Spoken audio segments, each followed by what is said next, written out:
Hi, I'm Mario Guerra, the two-time former mayor of the great city of Downey. Thank you for listening. Thank you for watching. I'm here with my co-host and partner, Eric Pierce, the editor of the Downey Patriot. And you're listening to Talking Downey with Mario and Eric. How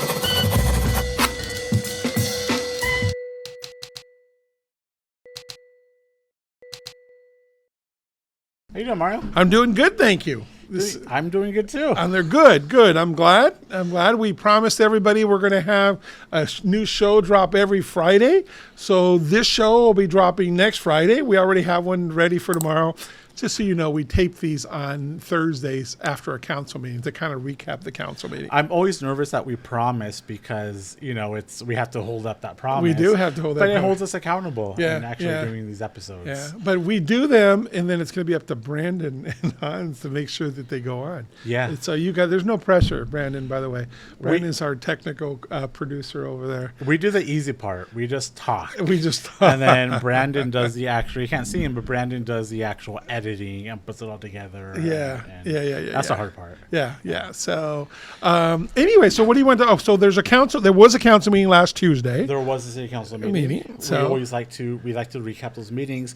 What was to me, a couple of things jumped out. I want to start first with you might have read it in the Downey Patriot, but the city council created a new parking district over by the landing off of Bellflower Boulevard. So basically what it does, if I understand it correctly, is it restricts overnight parking on that street to residents of that street only. And it's between like the hours of like 2 a.m. to 5 a.m. Something like that, yeah. It's basically to keep that street open only to those residents who live on that street. Right. I want to know your thoughts on it. Also, when you were on the city council, did you approve any parking districts? We didn't. I'll answer that part. We didn't approve any parking districts, but it was always an issue. It's interesting how we handle it. One of them was on Dunrobbing, just south of Imperial Highway, where all the apartments north of Imperial over there were parking in those residential areas. So the one thing we did do, and I worked with Councilman Dave Gaffin at the time on there, him and I kind of took that on because we had been to several neighborhood watch meetings. So if you notice the wall, there's a block wall all the way down Imperial, all the way from Woodruff west on there. So what we put up that wall. So it kind of isolated that neighborhood. And instead of putting little walkways every couple blocks, we didn't. So if somebody parks in that area, they would have a long walk to go all the way across the barrier. So we handle it a little bit different. Sure. That's still up there today. It's got the ivy. It's beautiful, and it's worked. Yeah. I mean, you're talking 15 years ago. So the parking districts, I think the whole key of in parking districts is enforceability and how that works and how to become fair. So I don't know. I don't have a clue. I'm not a fan of parking districts. I have a little bit of a experience with it. So 10 years ago, I used to live over by Stonewood on Moeller Street. And the city council at the time approved the parking district on the next street over. I think it was on Clancy. And, the residents on Clancy were upset that people from the apartments were parking on the street. And I was one of those people. Right. And I didn't like the parking district because they were just, in my view, they're just pushing the problem onto the next street. And so now I can't park on Clancy while I'm going to park on, Cheney or whatever it was. And, so at the time, my wife and I were living in that one-bedroom apartment. We both had cars. We both work. But our apartment only had a one-car garage. So some of us had to park. You can't get around. You have to park on the street. Nobody's parking on people's streets because they want to. It's because you need somewhere to park. Right. And so, I think that's a very creative solution that you guys did. I don't know the answers, but I think restricting parking, it just seems kind of unfair because it's public parking, and these are residents too. Maybe they don't live on that specific street, but they live in the neighborhood. They just need a place to park. Right. And I saw that Mayor Frometa and Mayor Pro Tem Trujillo, that they want to talk to the people at the landing, see if there's some arrangement, because there's a lot of parking back there that maybe you could park at night there and so forth. Evidently, right now there hasn't been a lot of communication with them. So but I think that I agree. I think enforceability. Sometimes you're going to do permits. I think if it's easy to say, you've lived it, and it's easy to say, I live in a quiet neighborhood over there off of Yankee, but it's interesting. I can park in my driveway, both my wife, Ann, and I, but my son parks in front of our house. And I can tell you the very few occasions once a year that somebody's parked there, you get irritated because it's although it's not yours, it belongs to the city, but it's like, why are you parking in our space? So absolutely. I can see if you live there and that was a nightly occurrence. And then if you're in the other person's shoes, you're parking. You're like, this is public parking. What are you talking about? You're 100% right. Yeah. So something interesting from that, I saw the vote was 3-1. Hector Sosa, Councilman Sosa, Mayor Pro Tem Trujillo, and Mayor Fermetta all voted for that. They're at least to try it and see, which I guess I agree with them. They had enough residents that were fed up with it, so they had to try something. But the one that seems to be that was like he was a one-issue person was Councilman Tim Horn, which his term expires. He was only appointed for 6 months there, but he voted against it. So do you know why he voted against it? Because you would think that would be right up his alley. I don't know why he voted against it, and I don't want to speak for him, so I don't know. Yeah. I don't know. Okay. I do know, he has very strong opinions on parking. That's his only issue. But I don't know maybe he had another solution, or maybe he agrees with people like me who think it's just kind of unfair to the other residents. Yeah. But I don't know why he voted against it. One issue, Timothy. It's like that's the only one I know that I don't know if anything else he stands for. I'm not putting him down. I just know that And I think part of the issue too is just our car culture, where I live right now in downtown, and it seems like there's so many families and households who just have extra cars. It seems like they're just kind of sitting there on the street or in the driveway, and we just have so many cars in our culture now that's just like a thing to do. I think there's probably a lot of different contributing factors to it, but it doesn't help. We have so many cars here, and it's part of the problem. I think public transportation might be another contributing factor to it, because nobody wants to take the bus. They don't feel safe taking the bus. It's not convenient, so look at the metros. Look how well designed they are, and they should be convenient. They seem nice and clean. I wouldn't get on it if you paid me, because I don't want to run in. I don't want to get accosted. I mean, you see all the issues on the news now, and it's hard to do. And it's the homeless, and I get it. I guess if I was homeless, I'd stay on one of those trains all day long too. But there's a lot of mental health issues, and so anyway, that's a whole topic for a different day. But I think I wouldn't ride the metro because of that. No. I just but wouldn't. what I would ride would be the Downey Link, which seems empty. Every time I see a Downey Link bus, it looks empty.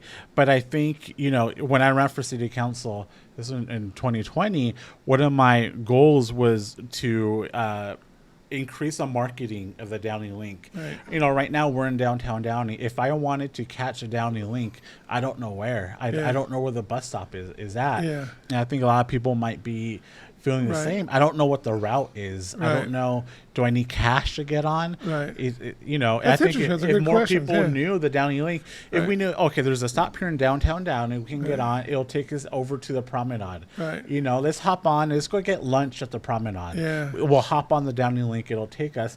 Maybe people would do that. I would do it. That's a good idea. Why don't we try that? Let's try that from Talking Downey. Let's try to go to lunch in Downey using public transport or anything. The link on there. Okay, I don't want to get on the metro, but I'll get on the link. Yeah. Okay, all right, Brandon. That's one of our upcoming episodes. We're going to jump on it together and see where we can go. Learn the route. Actually, it might help some residents on there. Sure, so I do see students use the link. I see after school and so forth and whatever. So interesting. Okay, so what else happened on there? New school resource officer for Columbus High. That's a good thing. That's also been in conjunction with Gangs Out of Downey. That helps contribute. So when you have events for Gangs Out of Downey or fundraising, it's to go to the Ricky Galvez Scholarship on there, and it's to go to resource officer. So it's a great community thing.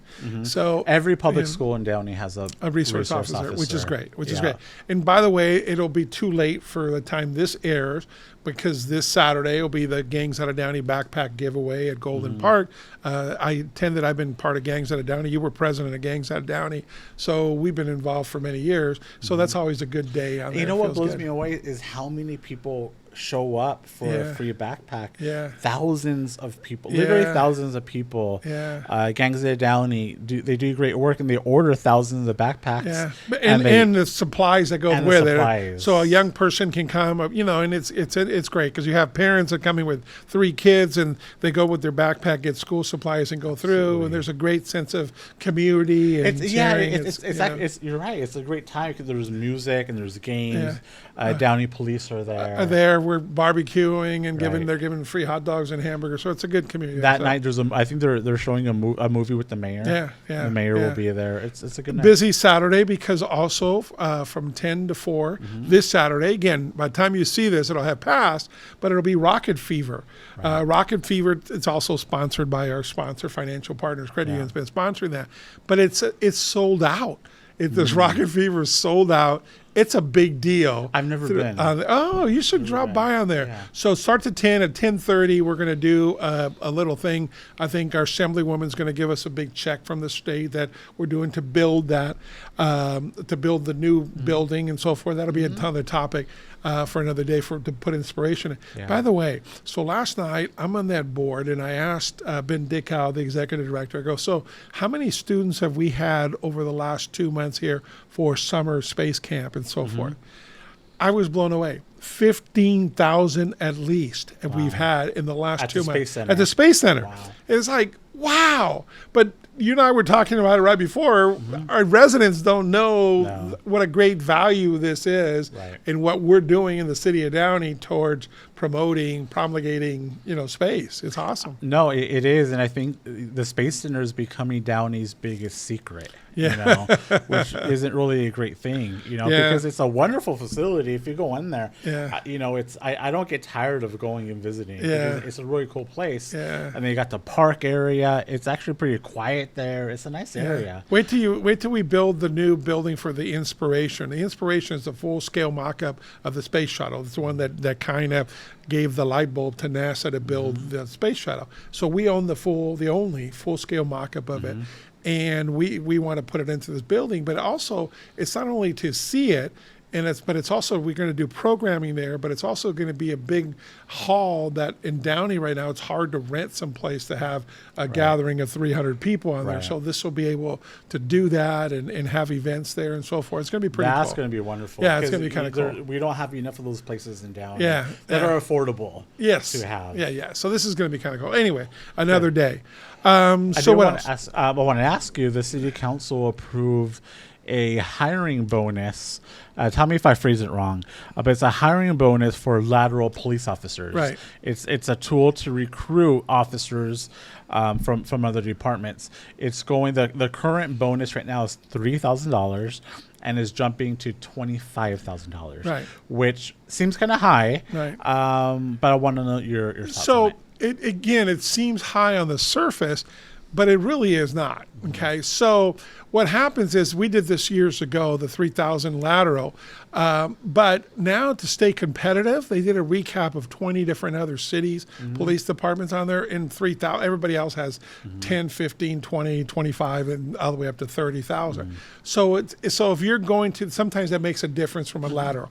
We have a good police department. We have a good reputation among law enforcement. So we're a good place to work on there. But again, we're just outdated competitive-wise. So you say, okay, you're spending $25,000 on a lateral. Wow. Well, if you have for a new officer going through the system, going through the academy, going through everything else, that's $75,000 easily. So a lateral actually will save us money, and they can bring some of their benefits with them, and they don't get it all when they sign. They get a third, $8,300 when they sign, $8,300 after they get out of probation, and then $8,300, the other last one, I think it's 2 years after the date of hire. So it is spread out, but this is a great way to incentivize getting laterals. That means they already have experience. We don't have to retrain them from the academy, and actually we save money, but it gets us up to full speed. We need to, hiring is not Downey is very picky about its police officer. Right. We can say whatever we want, but it's hard to become a Downey police officer, and that's a good thing. As a resident, I'm happy about that. We're very picky about it, but it takes a long time to hire to get up to full speed. And right now, with crime and everything else, we want to be up to full speed. And there's a lot of retirements. Again, here's a compliment to the Downey Police Department, the city of Downey. We have a lot of people that have retired in the last 4 or 5 years. Okay, a lot. Yeah. Okay, and we're going to have a lot coming up in the next 5 to 7 years of retirement. That means that a lot of our police officers have been here a long time. Says something about the department. Says something about the city that people stay to retire here. Yeah. You know, so that's a good thing. So that's we're going to need more officers. So this is I'm all for it. I think it's a good incentive to do that. I mean, $3,000 really isn't anything. Yeah. It's, you know, to convince somebody to switch, to kind of uproot their careers and maybe their families and move departments for $3,000. I mean, that's not going to cut it. So 25, I think, is going to get some attention. Right. And I think you're right. It allows Downey to be much more selective now. Right. And who they get. Right. Because you said at the beginning, it's like, wow, that's a big jump on there. Yeah. When you talk it through, it's a good thing. And, you know, when I did the Citizens Academy, the Downey Police Citizens Academy, and one of the first things that we did was this questionnaire that goes out to potential police officers, and you fill out the questionnaire. And based on those answers, it determines whether you're even capable or would qualify to be a Downey police officer. And I got it. And they ask you very specific questions, some very personal questions. And I got to tell you, like, after doing that questionnaire, if you do it honestly, I wouldn't qualify for some of the things I've done, like, you know, in my stupid earlier years. You know, I wouldn't qualify. And it's, you know, you're right. They have very high standards to be a Downey police officer. Yeah. They are Downey police, they're known for their professionalism. And I'm not just, you know, kissing up. I'm just talking honestly, you know, compared to other departments. And that's the benefit of having our own Downey PD. That's the whole reason we want our own police and fire, so we can set those standards and be amongst the best in law enforcement compared to other cities. And I think that's what we have to, it's an investment. I make no bones about it. Listen, I'm a homer. I love the Downey Police Department. I've been a chaplain with them for 21 years. So I've seen them. I've seen them in their worst. I've seen them in their best. And I love our police department because the professionalism, you know, caring about our citizens, how they handle themselves. And there's always been great leadership. So anyways, I'm a homer. I'm sold. And you're right. We need to keep our Downey Police Department at all costs. It's been a bummer seeing all of the retirement. I mean, it's bittersweet. I mean, good for them. They're retiring. But, you know, I've seen these officers since I've been in Downey since 2002. You kind of grow with them. And then, you know, our police chief now, I remember earlier in my career, we went on a ride along together, and now she's a police chief. And you see these other people, they retire, and you see new faces in the department. I don't know who they are, but, you know, it's part of the process. Good for them. I remember her. She was a, you know, again, an officer and then a lieutenant and a sergeant. And I remember going out to a death call at, you know, midnight and so forth. I mean, you know, I'm talking 15 years ago on there. So it is interesting to see them on there. So, okay. So what else happened? One that wasn't so good, but it is what it is. It was a trash adjustment on our trash contract. There, you know, Athens taking over for CalMet and buying the company, but there's built-in stuff on there. So, you know what's interesting? So it's going to get more expensive. I think it's going up 13%. 13% for residential. And 10% for commercial. So we're going to be paying more for our trash service. You know, what's interesting, though, is that the city council needs to approve it, which I don't understand because it's built into their contract with the city. This is Athens who collects the trash, but the city council needs to sign off on it. Could the city council just say no? They can, and then it opens up a whole new issues and so forth. I mean, the council signed off on the sale. That was in 2022 when they had to do that when CalMet was selling to Athens. So the city council had to sign off on but it was more of a due diligence, like, they couldn't sell out there to, you needed the warning, they couldn't sell to Mario's Trash Hauling because Right. Mario's got, one truck, right? And so it had to be a legitimate company, which Right. of course Athens was. So they signed off on that. I don't know what happens if they don't approve this on there, but they do have to stay ahead because the costs do rise and it's built into the contract. So I guess they could negotiate and maybe for a lower amount or something. But, yeah. Interesting. So, I haven't had any issues with Athens. They seem to be yeah. doing a I good mean, they've job. only been, for the last year on there. I mean, but, we've always been a CalMet city. We love CalMet. They always did a great job. You can get a hold of BK or anybody else there that Right. whenever we had issues, or the good part, they were always involved in helping community Yeah. events. So I don't know the folks at Athens, but, And they so have far. been. They So, have yeah. been. They Yeah. were. I was at a Chamber of Commerce event, and they had a table, and they Good. were there, and That's they good filmed to hear. it. And That's good to hear. They Yeah. just seem very involved Yeah, in that. yeah, in yeah. the community. We're a good sized city for them too. It is funny though when you say we were a CalMet city. It's like, no, but we get behind our companies. I know. We're a Coca-Cola city. I know. We were a CalMet city. And You know what's interesting is, so the one thing that, sometimes you go to some of these conferences and you see the elected officials from other cities, and some of these large vendors, they host these fancy dinners and so forth, right? At steakhouses and all these other things. But so I had a personal rule. I would only go if it was somebody who was already a Downey vendor. Like I would go with that back time, that law firm that had it, and I would go to CalMet with the dinners because it was already a 10-year contract. I wasn't going to be voting on it in the next year. But you had other people from other cities there at some of these dinners that it's like, you're not even, one of the vendors on there. Right. So they're trying to wine and dine you in a nice way on there. Sure. So I always just thought that was kind of sleazy from elected officials, other cities taking these free dinners just for that. Because I didn't need a free dinner on there. I just went along because I had a relationship, right? So it's kind of interesting when you go to the city conferences and stuff, who attends what. I do see photos. It feels kind of weird, And I don't know. I wish more people would say no. Yeah. Well, I'll tell you, they were good. I mean, I was president of Independent Cities Association, which was usually independent cities are larger cities, like Downey that have their own police and their own fire, LA being one of them, Long Beach and stuff. And then you have contract cities, the smaller cities that contract things out. Downey is a member of both, okay? Because you get some good relationships and it's good to learn on there. So the conferences themselves are good. It's what happens at night. It's what happens, on there. There's sometimes, some of the elected officials, they don't know how to handle their drinking. They don't handle their boozing. They don't handle their, their intake on there. And they don't handle some of them that are in there for the wrong reasons are looking for handouts, Like I don't see why you have to have those conferences out in Indian Wells and Palm Springs or Santa Barbara or whatever.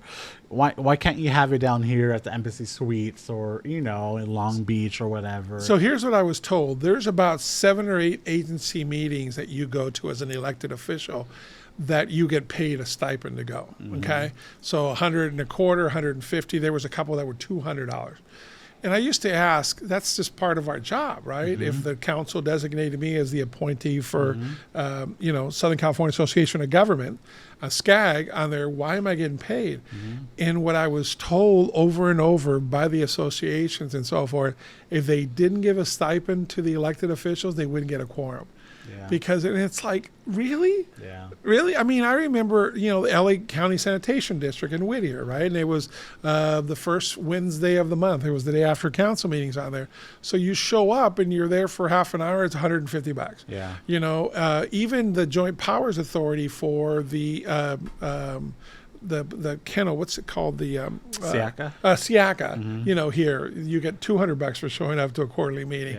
Yeah. So it's like, really? I just thought that was sleazy, but that told you something about some elected officials. Yeah, and I don't think we ever mentioned it or wrote about it like in the Patriot, but I would notice mayors who would appoint themselves to committees that paid more or paid something, like it was, you notice it, but I mean we used to have the one year that he was mayor, Luis Marquez appointed himself to every single one that paid money. Yeah. And we don't care because I just wanted the right ones, the right my committees were more important to me than what you got paid. Yeah. But it was just ironic. You look at this and you see it. It's like you roll your eyes. You notice. Yeah, there were some sleaze there. So, anyways, something else that it's not noticeable to everybody, but I thought it was kind of interesting just to point out.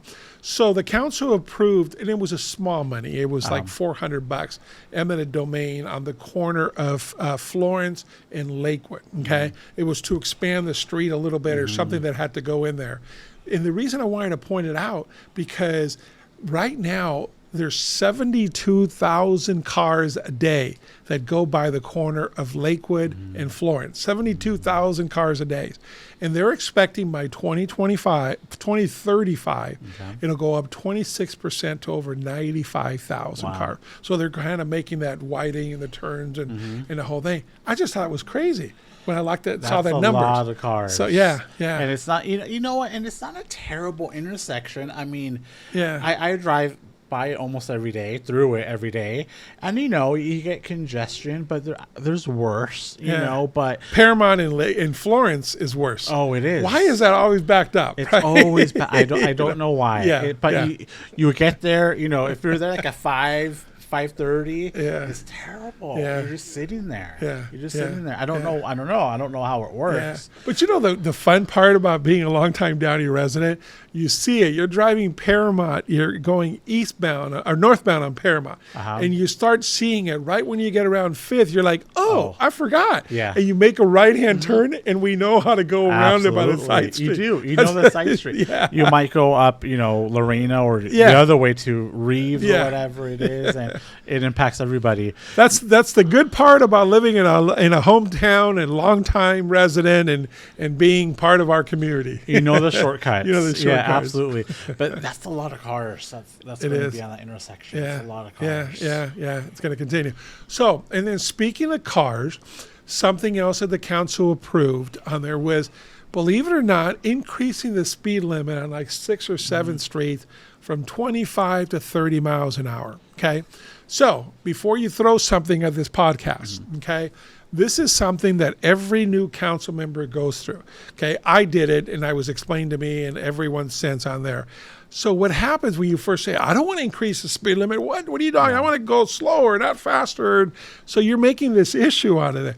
And what happens is, to be able to enforce the speed limit, you have to do this testing every so often. Okay, what's the cars that go by there, the normal flow of traffic, if you will, right? So to be able to enforce it, you need to be able to monitor it, but you cannot set it as a speed trap. In other words, if the average speed is 40 miles an hour and you have a 20 mile an hour zone on there, you can never enforce a ticket. They'll be able to fight a ticket when you give that on there. So unfortunately, you have to increase the speed to a reasonable amount. So you're going from 25, it's like 6 streets, and they're not major streets on there, but from 25 to 30. So don't get mad at your council when you read that on there, but there was about 6 or 7 streets that had to be increased. Because, the reality is, how many of us are actually driving 25 miles an hour?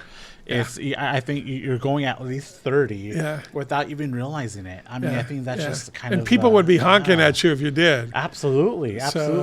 And, and I hate to say it, but I mean, it's just the truth. I think when you're driving by a school, like, definitely slow down. You have to slow down when you see people there. But, assuming there's no kids and it's wide open, most people are not going to go 25 miles an hour. It's just the reality. You know what does work sometimes, and we have 2 in every council district, is the speed, what do they call those speed monitors on there, those flashback on there.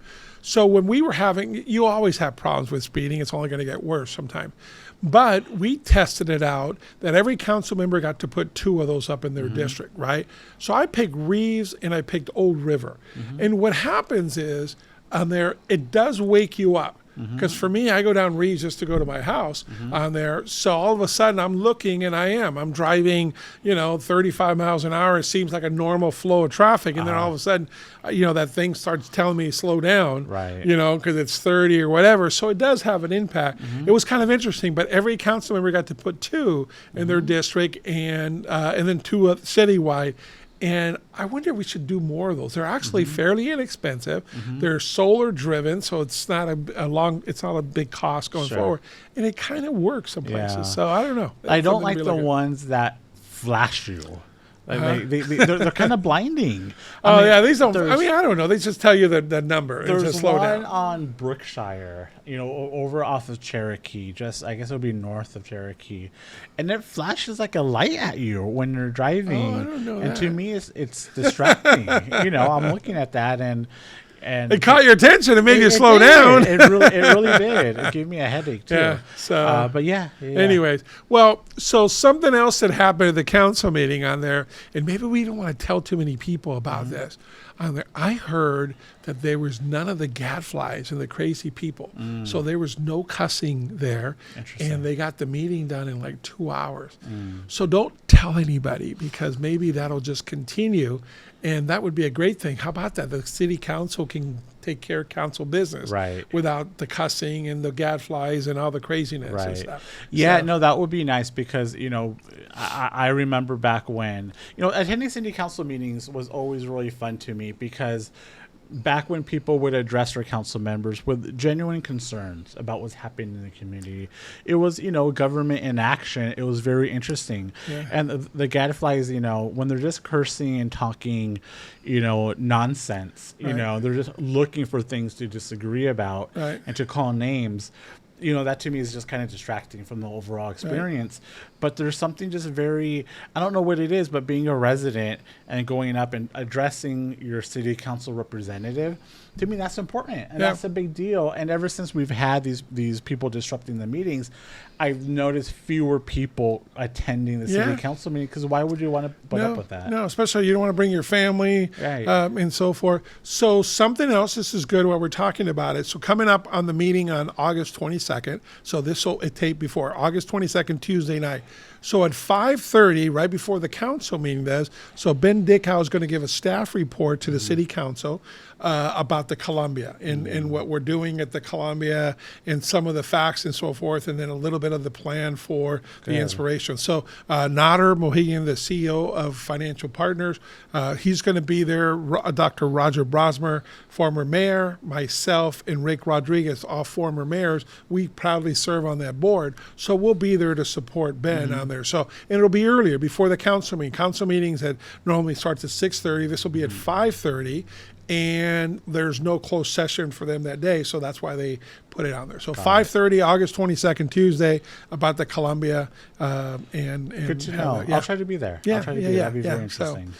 Anyway, so I think we covered a lot from the council meeting. I think so. I hope that this was informative to everybody. These are the things on there. You can always go on downeyca.org, the city council. You got the agendas there. You got the coming up, and you got the staff reports that also gives you a little explanation on each one.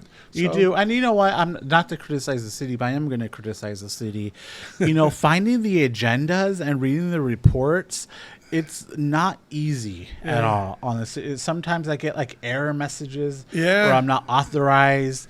And how difficult is it to just make it? We just need the PDFs, Yeah. And I feel like it's so cumbersome.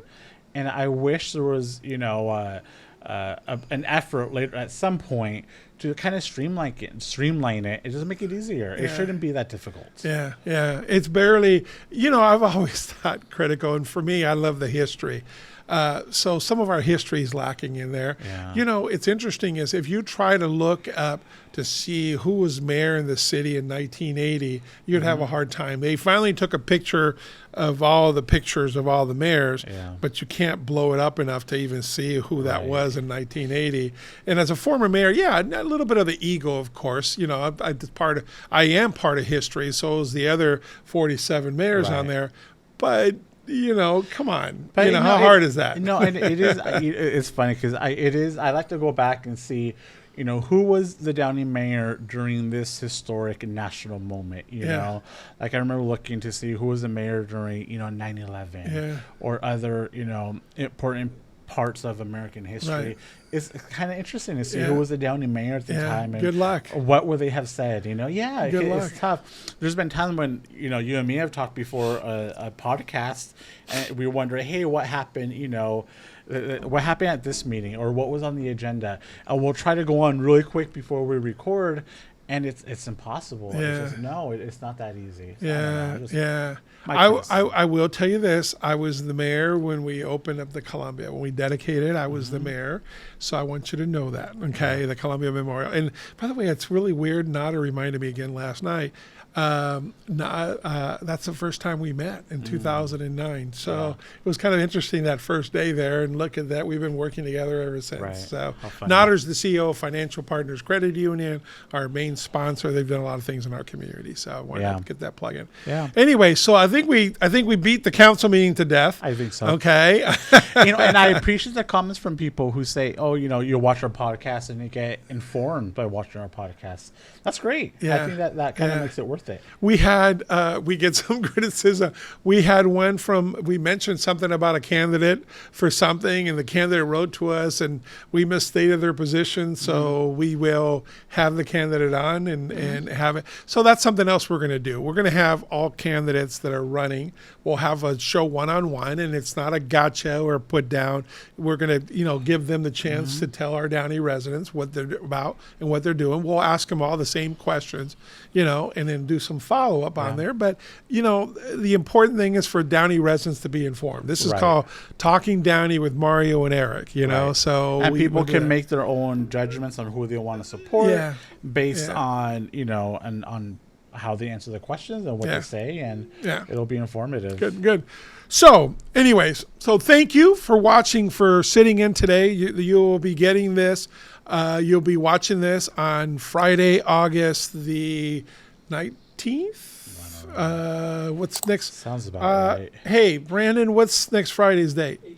On Friday. 18th, So okay. this today is Friday, August the 18th. No, we're taping this on the 10th of August, but on the 18th, you're going to be watching this. So listen, have a good weekend. Thanks for listening. Thanks for watching Talking Downey with Mario And Eric.